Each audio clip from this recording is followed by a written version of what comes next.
मंगला गौरी व्रत कथा। हर हर महादेव। प्रिय श्रोताओं, देवों के देव महादेव को सावन का महीना बहुत ही प्रिय है। इस दौरान सभी शिव भक्ति में लीन रहते हैं। वहीं सावन के हर मंगलवार को माता पार्वती की पूजा की जाती है। इस दिन सुहागिन और कुंवारी लड़कियां मां पार्वती को समर्पित मंगला गौरी व्रत करती हैं।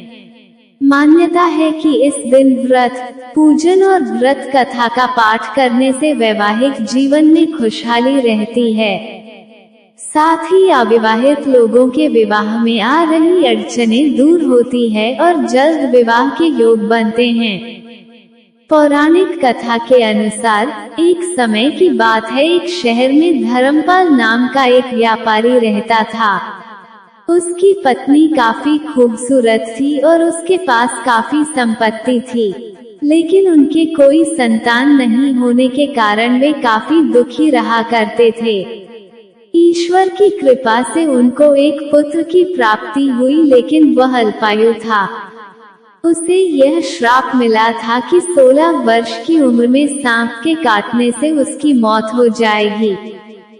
संयोग से उसकी शादी 16 वर्ष से पहले ही एक युवती से हुई, जिसकी माता मंगला गौरी व्रत किया करती थी।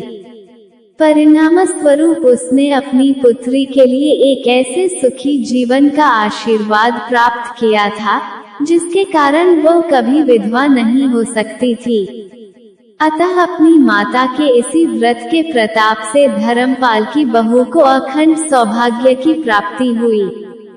इस वजह से धर्मपाल के पुत्र ने 100 साल की लंबी आयु प्राप्त की।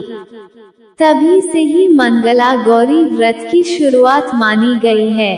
इस कारण से सभी नवविवाहित महिलाएं इस पूजा को करती हैं तथा गौरी व्रत का पालन करती हैं और अपने लिए एक लंबी, सुखी तथा स्थायी वैवाहिक जीवन की कामना करती हैं।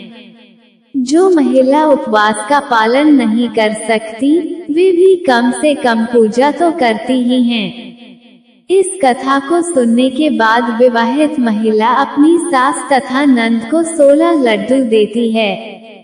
इसके बाद वे यही प्रसाद ब्राह्मण को भी देती है। इस विधि को पूरा करने के बाद व्रती 16 बाती वाले दिए से देवी की आरती करती है। व्रत के दूसरे दिन बुधवार को देवी मंगला गौरी की प्रतिमा को नदी या पोखर में विसर्जित कर दी जाती है।